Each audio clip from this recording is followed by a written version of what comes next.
नमस्कार दोस्तों, CSF constable tradesman का जितने भी छात्र फॉर्म को अप्लाई कर दिए हैं या करने वाले हैं, तो सिर्फ फॉर्म अप्लाई करने से आप लोग का काम नहीं चलने वाला है। इसका एग्जाम पैटर्न क्या कहता है, इसका मतलब कितने क्वेश्चन, क्या निगेटिव मार्किंग है और किस सब्जेक्ट से कितने क्वेश्चन पूछे जाएंगे और कैसे आप इसको तैयार कर सकते हैं ताकि आप इस नौकरी को आसानी से हासिल कर सकें।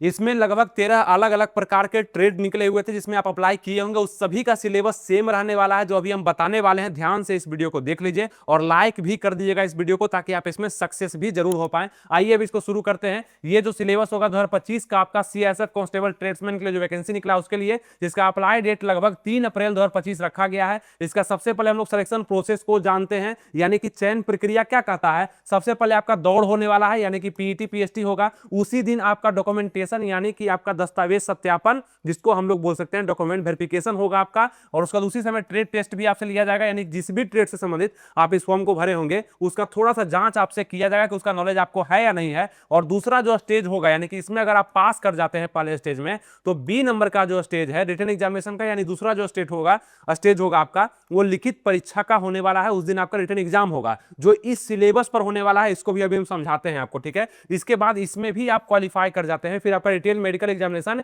यानी कि डीएमई होना है मेडिकल। उसके बाद आपका क्या होगा, तो मेरिट लिस्ट जारी कर दिया जाएगा, जिसमें नाम आप लोग अगर चाहते हैं तो आप लोग को मेहनत सावधानी से सतर्कता के साथ करना पड़ेगा, ठीक है। आइए समझते हैं कि रिटन एग्जामिनेशन आपका क्या कहता है। रिटन का आपका एग्जाम पैटर्न क्या होने वाला है। टोटल ऑब्जेक्टिव क्वेश्चन आपके पूछे जाएंगे। ऑब्जेक्टिव का मतलब कि आप यहां पे एक लाइन, वन लाइनर क्वेश्चन होगा, उसका ऑप्शन होगा, उस पर आपको टिक करना होगा, ठीक है। टोटल ऑब्जेक्टिव क्वेश्चन कितने पूछे जाएंगे, 100 क्वेश्चन पूछे जाएंगे, लेकिन अलग अलग सब्जेक्ट से पूछे जाएंगे। वो सब्जेक्ट आपका यहां पे बताया गया है, उसको भी हम समझाते हैं। उसका टोटल मार्क्स कितना दिया जाएगा, तो वो एक मतलब 100 ही मार्क्स दिया जाएगा, यानी कि एक क्वेश्चन के लिए आपको एक नंबर ही यहां पे दिया जाना, ठीक है।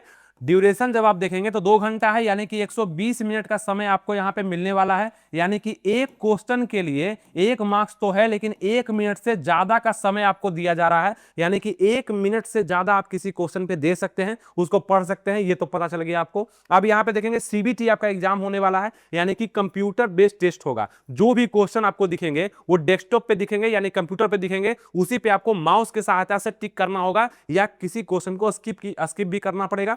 वो चीज आप देखेंगे कि ऑनलाइन आपका एग्जाम होने वाला है। आपका जो लैंग्वेज होगा वो बाइलिंगुअल, यानी कि हिंदी में भी क्वेश्चन होंगे और इंग्लिश में भी क्वेश्चन होंगे। इसका मतलब क्या होगा कि जैसे जनरल अवेयरनेस का क्वेश्चन है, जनरल नॉलेज का क्वेश्चन है, तो इसका लैंग्वेज भाषा हिंदी और इंग्लिश दोनों में होगा। जिस भी क्वेश्चन को आप समझेंगे उस क्वेश्चन के सहारे आप आंसर पे टिक लगाएंगे, कोई दिक्कत नहीं है। दोनों लैंग्वेज में से किसी को भी आप समझ सकते हैं, ठीक है। निगेटिव मार्किंग पूछेंगे तो इस एग्जाम में निगेटिव मार्किंग नहीं है, जो कि आप लोग के लिए अच्छा होगा। निगेटिव मार्किंग से बहुत सारे लोग डरते हैं एग्जाम को देने में, और वैसे भी ये ट्रेड्समैन का जॉब है तो इसमें निगेटिव मार्किंग नहीं ही होना चाहिए और इस एग्जाम में नहीं है आपका, ठीक है। अब बात कर ले नॉर्मलाइजेशन का, तो कहा गया है कि अगर आपका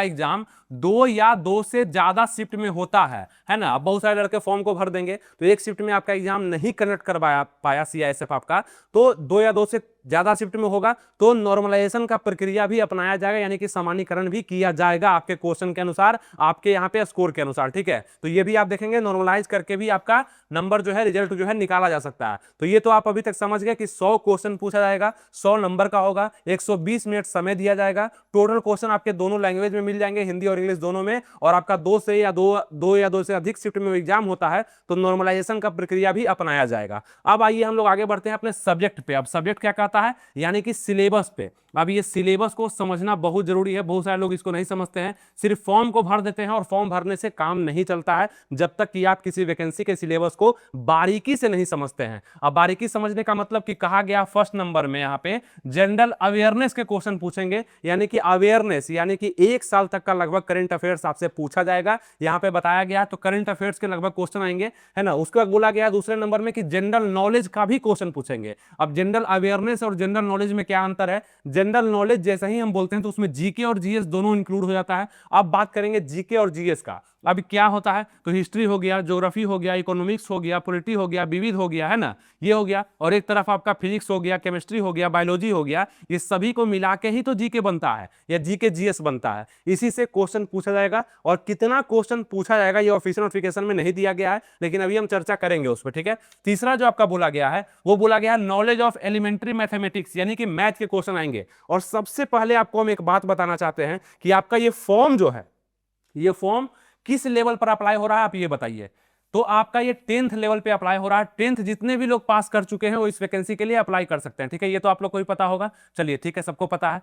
तो 10th लेवल पर जब आप इस फॉर्म को अप्लाई कर सकते हैं तो इसका जो मतलब एग्जाम का जो क्वेश्चन लेवल रहेगा वो क्या रहने वाला है ये बताइए। तो इसका क्वेश्चन लेवल भी आपका 10th ही रहने वाला है। ये भी आपके लिए खुशी की खबर होनी चाहिए कि आपका ज्यादा हार्ड क्वेश्चन नहीं पूछा जाएगा, यानी कि 10th लेवल के ही क्वेश्चन आपके एग्जाम में देखने के लिए मिलेंगे, मतलब इजी क्वेश्चन मिलेंगे। अब 10th लेवल का क्या, जनरल अवेयरनेस भी नॉर्मल, जनरल नॉलेज भी 10th लेवल तक का, एलिमेंट्री मैथमेटिक्स भी आपका 10th लेवल तक का ही मिलेगा, और आपका रीजनिंग भी यहां से पूछा जाएगा जो कि इजी होगा, ठीक है। रीजनिंग का भी क्वेश्चन होगा जो कि इजी पूछा जाएगा। और यहाँ पे 5वें नंबर पे बोला गया है ability to observe the distinguish pattern and to test the basic knowledge of candidate in Hindi या इंग्लिश, या हिंदी या इंग्लिश लैंग्वेज का आपका बेसिक नॉलेज लिया जाएगा। बेसिक जो आपका मतलब नॉर्मल क्वेश्चन एकदम कि आपको हिंदी और इंग्लिश का बेसिक नॉलेज है कि नहीं, दोनों में से किसी एक का, ये आपका लिया जा सकता है। 5वें में बताया गया, ठीक है। तो यहाँ पे देख लेंगे 1 2 3 4 5 करके आपका सब्जेक्ट है जो कि अलग अलग हम बता दिए। अब आप बोलेंगे हम क्या कर सकते हैं, तो देखिए रीजनिंग तो आप पढ़ ही सकते हैं, और ये बेसिक नॉलेज आपका है तो ये भी आप कवर कर लेंगे, पहले से भी आपका कवर होगा, वो अच्छा है। इसमें ज्यादा दिमाग नहीं लगाना है, रीजनिंग में ज्यादा दिमाग नहीं लगाना है। अब दिक्कत आपको होगा इसका मैथ सब्जेक्ट में और इसका जीके जीएस सब्जेक्ट में, ठीक है। मतलब जीके और जीएस में आपको दिक्कत होगा। इसके लिए आपको हम बुक हमेशा से सजेस्ट करते हैं दोस्तों, इसीलिए बताते हैं कि आपका एक बार कॉन्सेप्ट अगर क्लियर हो जाता है तो कभी भी आपको घबराहट नहीं आता है एग्जाम में। इसीलिए बुक आपको हमेशा हम परचेज करने के लिए बोलते हैं कि पूजा पब्लिकेशन का बुक आपके पास होना चाहिए, ताकि किसी भी एग्जाम में जीके जीएस से क्वेश्चन आए तो हमसे छूट ना जाए, सब क्वेश्चन बन जाए। इसके लिए आप इस कॉन्सेप्ट को पढ़ सकते हैं। ये बुक काफी अच्छे से यहाँ पे सजा करके दिया गया है, जो कि आप सेल्फ स्टडी के दम पर भी इसको खत्म कर सकते हैं। और जीके जीएस जैसे हिस्ट्री हो गया, ज्योग्राफी हो गया, पॉलिटी हो गया, कहानी के माध्यम से इसमें बताया गया है, जो कि आप अच्छे से पढ़ लेंगे तो आपको कोई दिक्कत नहीं होना है। अब आप पूछेंगे कि इसका लिंक कहां मिलेगा, तो इसका लिंक डिस्क्रिप्शन कमेंट बॉक्स में दे दिए हैं। ऑनलाइन आप इसको परचेज कर सकते हैं या किसी दुकान में भी परचेज कर सकते हैं, कोई दिक्कत नहीं है, लेकिन ऑनलाइन आसानी से आप इसको परचेज कर सकते हैं। इस बुक को परचेज करने के बाद पढ़ना भी होगा।